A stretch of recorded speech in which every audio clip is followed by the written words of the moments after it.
Hi, it's Graham Moore, and it's good to be with you wherever you are in the world. Let me quickly introduce two gentlemen who are with me, and then you're going to find out more about them in the next few minutes. Fiby Francis. Hi, Fiby. Hello, Graham. Good morning. Mohamed Shukri next to him. Mohamed, hi there. How are you? Hi, Graham and Phoebe. Good to see you guys. Good to see you guys. And I want to tell the people who have joined us now about what they are in for in regard to what we are putting together.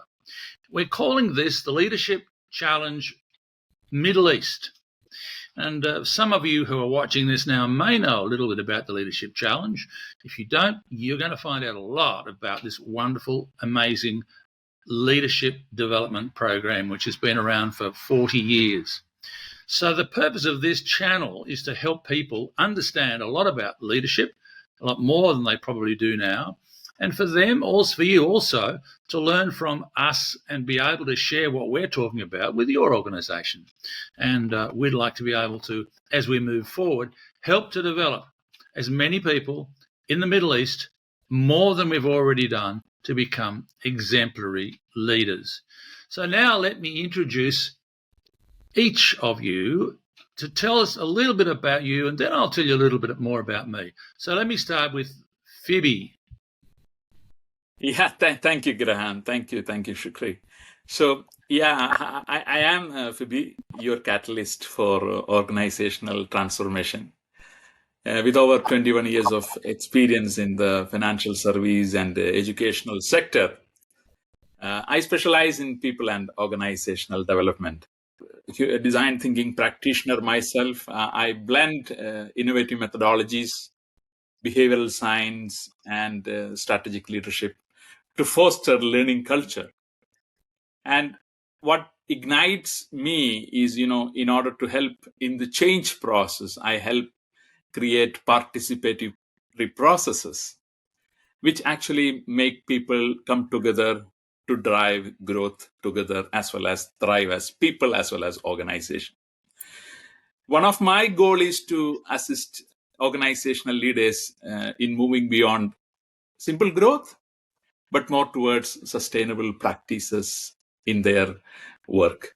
So I help in work, workplace, and workforce to be better every day, to thrive. Thank you.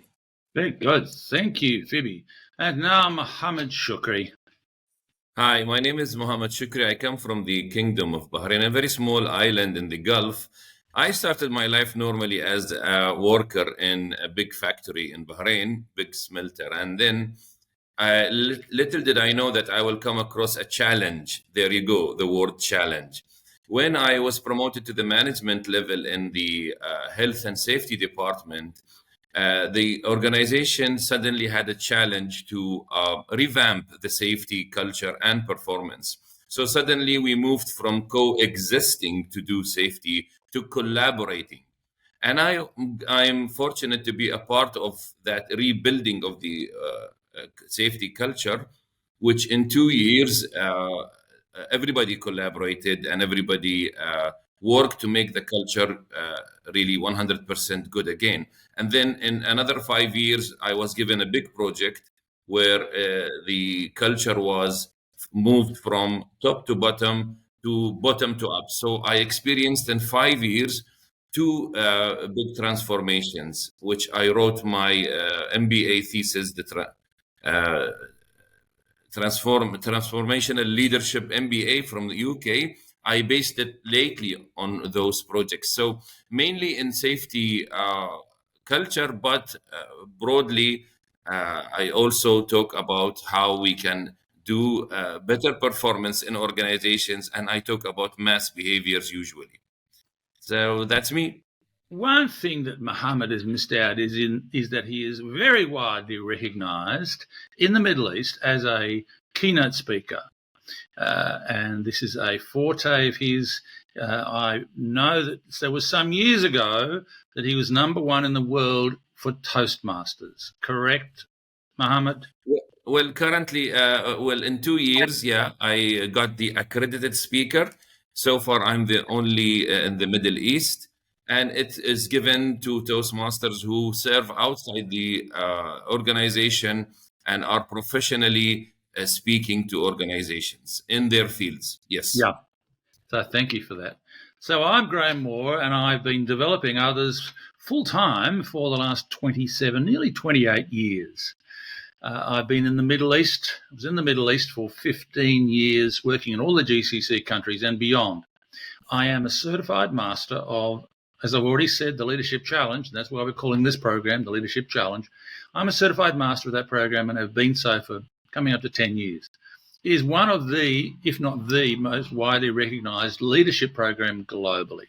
And I'm proud to be able to say I am a certified master because I know the success that this program can bring to people and has brought to people right across the GCC with all the many people I've worked with and many organisations. So I decided that I had two really good colleagues that have done facilitator training for the Leadership Challenge. Both of them you're looking at now. And I wanted to combine with them to establish a cohort or a collaborative where we can use our skills and our talent and our experience to help other organisations to develop leadership. So that's a little bit about me. Been doing this a while. Also in the corporate world for a long time, and quite often I say to people, just to validate the fact that I can talk with some experience about leadership, that when I was 29, which is just a couple of years ago, I had 5 direct reports and around 60 to 80 people in that collective, in that group. So I know what it's like. I've been there, and I'm not just saying I've read about it in a book. I do know the practical application of leadership. So a question we often ask in the Leadership Challenge is, why leadership? Why leadership? When I ask that question to workshops, people say, "Oh, well, a bit of a stumble." Well, some of the answers are we need to know where we're going. Yep. We need to know and know how we're going to get there. Yep. We need someone to guide us. Yep. And then I say, why now? Occasionally I get, well, we've got a new strategy plan. Oh, really? My response to that is, did we need leadership 50 years ago? Yeah. Will we need it in 50 years? Yeah. We need leadership. We always need leadership. We always will need leadership. And the next third of those questions is, why you? Oh, because I've just got a promotion. That's not the answer. Because the answer is because I choose to be a leader. I want to be a leader. Leadership is a choice and it's an aspiration. You want to be a leader, you choose. And that's one of the gifts of understanding about what leadership really is and how you get there. So what do we mean, gentlemen, by leader? Give me a definition of leader. Fiby. Thank you, Graham. So I like to take a story at this moment. I remember one of my department head who always support us, who always listen to us, who always encourage and motivate us. And in that process, we felt like we are not working as individuals, we are working as a team. And he was also developing us in that process. And in that workplace, innovation happens. In that workplace, there is psychological safety. In that workplace, people are supporting each other. And that leads to a workplace which we call a great place to work. So leader is someone who takes care of his people and make more leaders within the organization. Absolutely. That's my thought. Absolutely. So, Mohamed, what's your response to that? I'm also reminded by the story which I shared with you, my friends, already. And that's the first Leadership Challenge program I conducted. It was for an embassy. The ambassador insisted that everyone in his team should attend, including the driver. And at the day 3, when I finished, I just wanted the feedback from them. The driver said, he was a bit perplexed, but he said it certainly. I also discovered that I am also a leader. My favorite definition of leader is influence. So if you influence someone, you are a leader. So that, of course, includes my wife, which influences me, and vice versa. So anyone who influences me is a leader.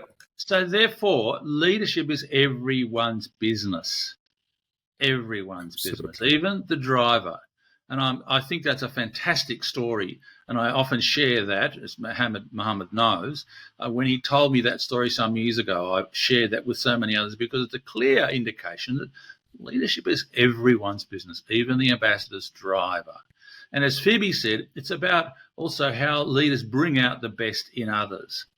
That's really good. Bringing engagement, bringing in innovation. And with great leaders, people want to be there. People want to work in that environment.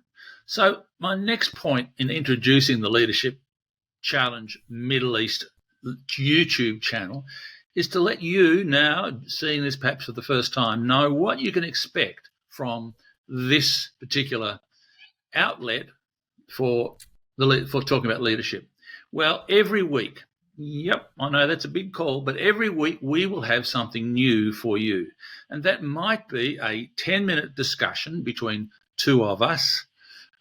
We might mix and match. We're not going to have the same two all the time. We might also have one of us talking about something just for one period of time. But every week there will be what I hope is valuable information for you as a leader. Yep, you're a leader, wherever you are, to learn from. Leadership is learned, and the best leaders learn every day. And as Fiby said, exemplary leadership not only is contagious in organisations and brings great results, but it is a behaviour that others learn and model, and they do that because they're getting good results and good behaviours. They like working with that leader, and they copy him and get great results. Mohamed, were you going to say something? No, actually, I am fully attached to this and absolutely agree 100%. We have learned a lot in our lives, but also the Leadership Challenge was a turning point where it added a lot of sense to what's happening, looking at the nature of the Leadership Challenge and 40 years of experience. Yeah, it's 40 years of research as well. Research. And, you know, there are two things in the Leadership Challenge, and obviously we'll cover this later on, but there are two characteristics of admired leaders that they survey. They have 20 characteristics, and they do a survey every year and ask people which are the top characteristics that people want in their leader. And I'm not going to give you the answer now, but the top two characteristics that people want as in their leader have been the top two for 40 years. All the time, the same top two characteristics. So there are a number of little characteristics and a number of little statistics and facts that we are going to share with you. But we want your input as well. We want you to interact with us. We want your feedback. We want your questions. And I think what we will do as we move forward is we will allocate some of these sessions that we do as straight Q&A, question and answer. We might even open it up to have guests joining us. But I want this, and I'm sure Mohamed and Fiby agree with me, to be a discussion point to excite people about leadership. Leadership is not hard. Leadership is learned. Leadership is a relationship. And we know, the three of us, because of what we've seen and what we've observed after we've worked with organisations, we know the results that can be achieved. We want to change the world one leader at a time. And when we do that, well, it might be a long call, but we're going to work on it, aren't we, gentlemen? Yeah, yes, of course, yes, Graham. Absolutely. So, look, I thank you now. We've just wanted to take a short amount of time to introduce ourselves and to have you subscribe to this channel. Our pledge to you is to give you valuable, usable information as leaders for you to be able to put into practice on an operational and daily basis. So, let's say right now, see you next week. Mohamed, see you next week. See you. See you all, and connect and see and share this information with your friends and colleagues. Absolutely. Thank you so much. And we look forward to being with you every week.